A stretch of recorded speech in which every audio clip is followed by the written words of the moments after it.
Good evening, Tracy, and my neighboring cities of San Joaquin County and Stanislaus County's residents. I'm your host, Raj Singh, and I have a co-host, Tej Atwal, along with me today. And we have a candidate running for State Senate for District 5, Jim Wright Nauer. So, Gurtej, please introduce our candidate, and let's hear from Jim about his candidacy for State Senate. Thank you very much, Raj. So Jim don't need an introduction, but I'll, with respect, introduce him. So he served as the mayor of city of Modesto from 2003 to 2012. So he was served as president of League of California Cities. So he is a known figure in our community, does lots of voluntary works. So I will request now Jim to please share some more about him. About me. Well, I've lived here all my life in California. I've lived in the Valley all but 14 years. I was down in Santa Barbara starting a new business. And other than that, I have constantly lived in this valley. I was mayor for Modesto for 8 years, 2 terms. And they have you can only serve 2 terms in Modesto. So after that, I went back to doing my thing. I worked at the sheriff's department up until just recently. I was sworn for years. The last 10 years, I worked in property and evidence, working with everything that was checked in. But pretty much that's it. That's where I'm at right now. I'm very happy to be running, and I do want to win, and I'm going to do everything I can to be able to win. That's lawful. Thank you, Jim, for highlighting that part. So that brings us to our first topic of our show today to go over, and that would start with the everybody knows about a global pandemic, COVID-19. So as a candidate, if you get elected, first of all, what kind of issues or challenges that you're hearing from the residents in your county and San Joaquin, in your District 5 overall, and how are you proposing to propose some solutions around that? So can you give us some information, your thoughts on COVID-19? Okay, on COVID-19, I'm going to work very closely with the science, everything that we can find out. Of course, they're the ones that should know and what we should do. I believe deep down inside, they should just open up and everybody should wear masks. I think if the restaurants or the grocery stores require a mask, you either wear it or you don't go in. But I think the economy, we really need to open things up again. Okay. So a lot of time what we hear from our small businesses, they are getting a big impact because of this COVID.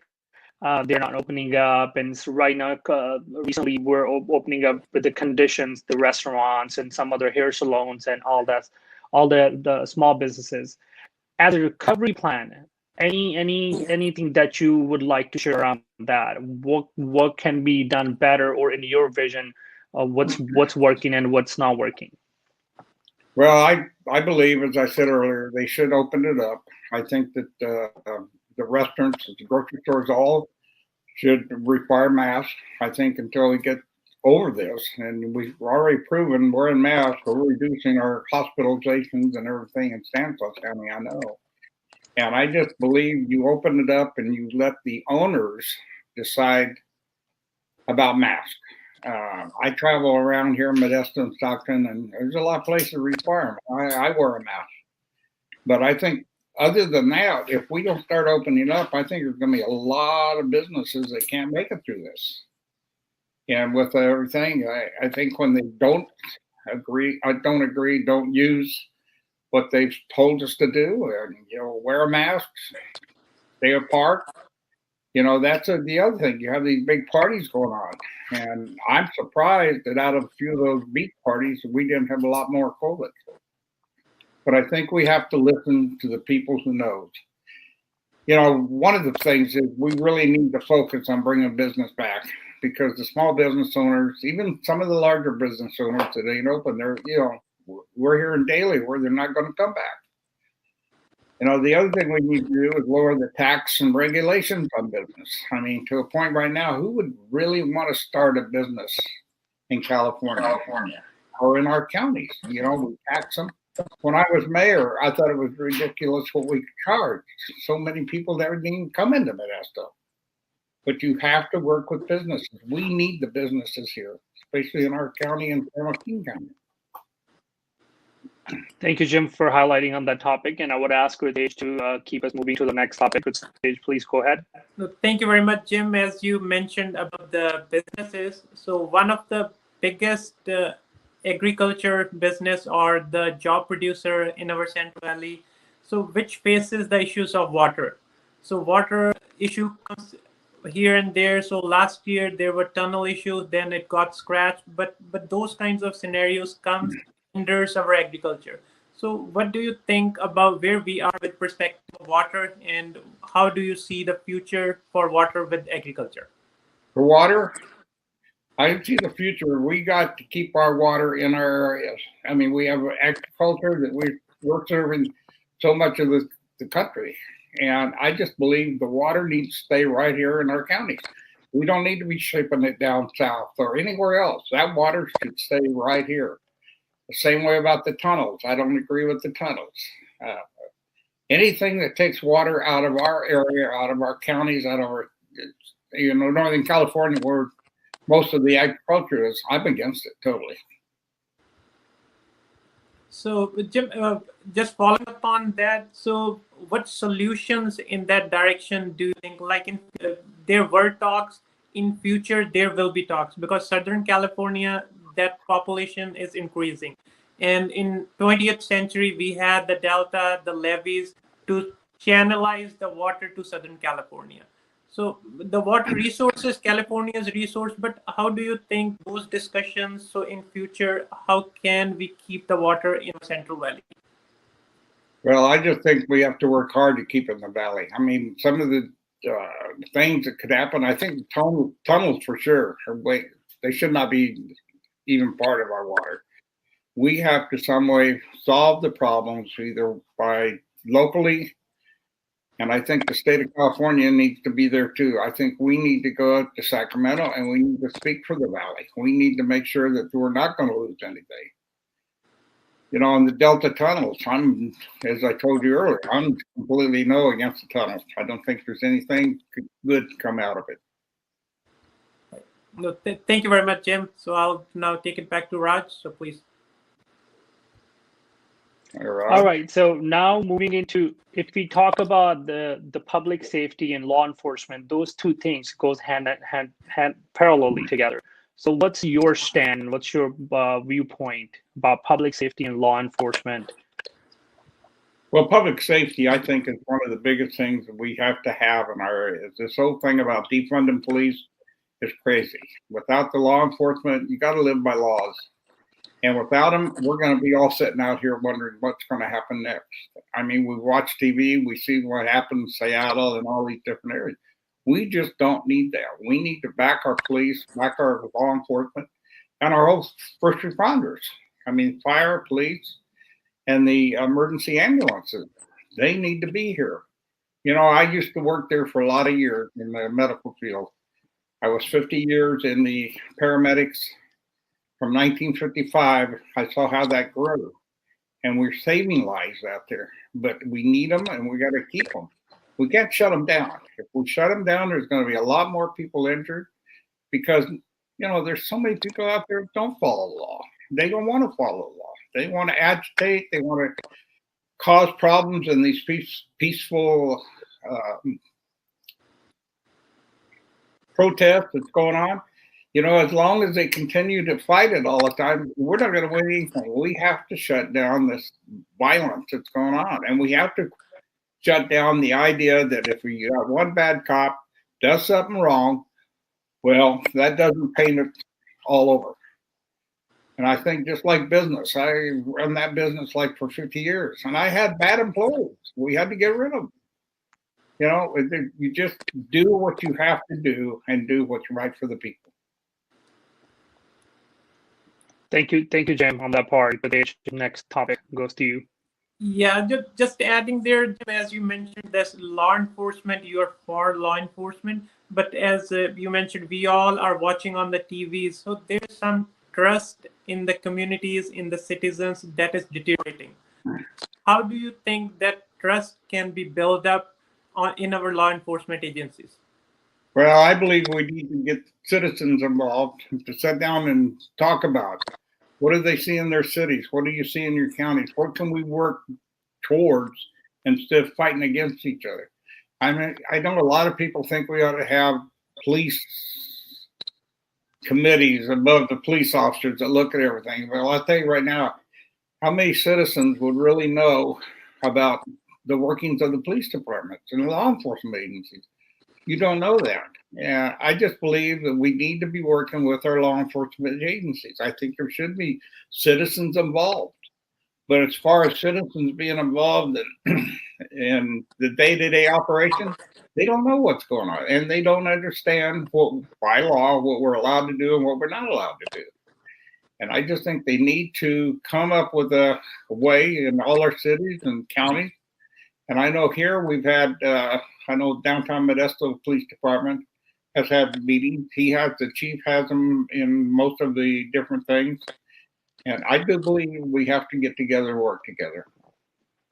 No, thank you, Jim. Yeah, there has to be open dialogue and information has to be flown in both the directions to build up trust. You have to have an open dialogue. You also have to remember that everything that goes on in those departments are not at this time that you can put out. I know the chief here is putting a lot of the cameras that go on downtown. He puts them out. He puts them out and lets people see what happened. But that's good and it's bad, I guess you could say, because if you have a problem, you put it publicly out there before you have time to investigate it and come up with what really happened. I've watched these different cameras and stuff they have on these guys. And until you know the whole story, just taking what one camera had to say or two, you have to investigate it, and then you have to be publicly open to the citizens. Right, Jim. Yeah, we have the technology. Why not use that technology to help our law enforcement as well as our citizens? So, as you are for the jobs, you mentioned that you are for bringing the more job opportunities and more companies to come in the Central Valley in District 5. So one thing we observed, Jim, is the education, our kids, they have to go either to Sacramento, San Jose, or East Bay to get the education. And once they go there, they stay there because organizations are there for the job opportunities. Yeah, it used to be pretty well known, go to the Bay Area and make more money and stuff. And a lot of people would live in the Valley and then go to Oakland and the Bay, San Francisco. I think a lot of that has stopped because right now I know everybody's having a hard time hiring police officers. Right now they're running the policemen through the mill constantly every day. And, the younger people that we need to be officers are saying, well, why would I want to do that? Why would I take a job that I'm going to be good at every day of the week? And that's not right. I agree. You have to have reform in some of these areas. But I don't think you just automatically defund them at all. Right. No, sure, Jim. So there were certain talks about the CSUs in Stockton, but that thing met some hurdles. So what do you think where we are from the education perspective now, and how do you see the future of District 5 where we can have higher educational institutes for our kids? I can't hear. I think there's a technical difficulty. Can you repeat your question again? Say that again. Yeah, Jim, I was asking about the CSU in Stockton. Oh, CSU. Yes. Yeah. I've looked at that quite a bit, and I just don't know whether it's good or bad. I know CSU in Stockton would be a great thing, but I think we really need to look at the whole picture on that. But right now, I'm against another CSU at this time. Okay. Thank you, Jim. Now I'll take it back to Raj. Just something on the education side. So when we talk about bringing more jobs, Jim, this is something I've been hearing from different folks that live in our San Joaquin County, San Luis County, but they work over the Altamont Pass in the Bay Area. When you talk about we're trying to bring job sector here, especially if you look at the IT jobs. That's the Bay Area's hub of IT. They say we don't have a sustained workforce. And in order to create the sustained workforce, we need to have educational institutions so they can produce the graduates in the pipeline. So I'm just trying to understand your point of view or your standpoint, not having coming at CSU or any other university. How are we going to manage that workforce then? Well, I know we need the education for all of these people, but at this point, I just don't see us having another college at CSU in Stockton. It's just number one, we need to be able to fill our colleges, and right now, I don't think that adding at CSU will do anything for education. I don't think it'll do anything right now any more than it's being done right now in jobs or anything else. I just believe that we need to look at that. I'm not totally saying no, but I think there's got to be a real good look at what we're going to do. We add another CSU. Is that good? Right now, I don't know. Okay. I mean, with colleges closed right now, and I know how important it is that we do train people for jobs. I think we need to look at more, too, about the people that are unable to go to college. We need to have training in mechanics or whatever else we got out there that we can train them. And we can do that in our JCs. We can do it in high school. In fact, they need to start training now. But right now, no, I'm not ready for another CSU at this time. Okay. Thank you for giving your point of view on that. That brings me to our next topic, which is regarding the healthcare side. So if you look into your District 5's area, Mountain House in Tracy, it's rapidly growing at such a fast pace, but there's only one hospital that serves both cities, Mountain House and Tracy. So what are your thought process, or how do you see a future towards serving the population in these towns and giving them the hospital services? You know, I was mayor in Modesto when Kaiser wanted to come to Modesto, and there was a lot of pushback. A lot of people didn't want to see that happen, especially the people who lived around the area. They had a lot of pushback to it. I think you have to look, is it a good plan? Are you going to have population that will use the hospital? It depends on which hospital is it. Is it a Kaiser? Is it any of them? But as far as having another hospital, I've been years ago, I was connected with Tracy's because we started the ambulance service there and we knew the people there. But I just think right off here that we need to look at this thing, and if a hospital can be fulfilled there, then fine. I'm for it. Thank you, Jim. Good stage. I think it brings us to the last topic. Go ahead. Yeah, no, before that, I have one more thought. So, Jim, what do you think the affordability in our cities, that is a challenge for the citizens? So what do you think where we are with respect to affordabilities for our citizens right now? And how do you see the future where there will be a less barrier between the affordability? Well, I think it goes back to about COVID-19. Number one, we got to open up our cities. We got to open up our businesses. We've got people out there that need jobs.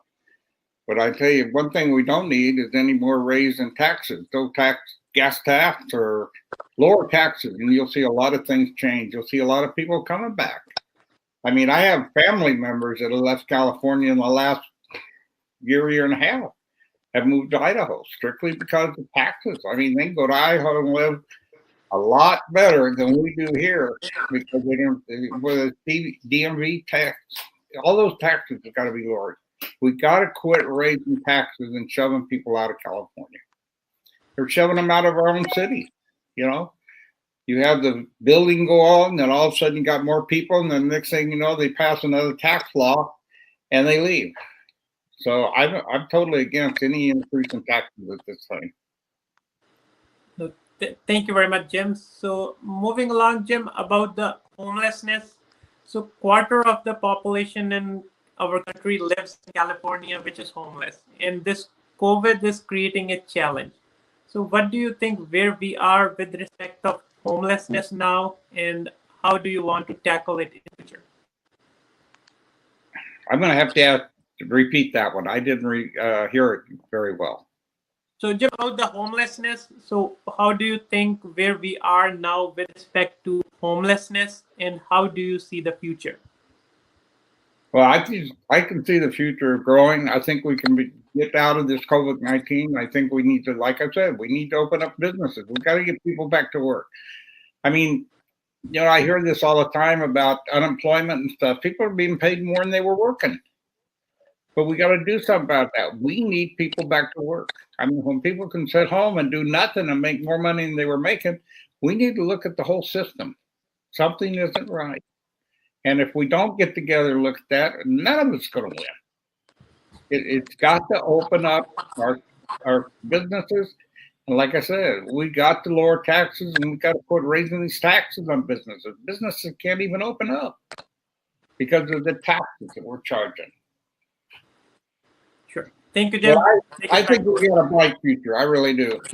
Once we get over this COVID-19, get people back to work, I think we'll go back, and I think we'll have a very bright future. And if I'm elected, I'm going to do a lot of screaming and hollering to get it that way.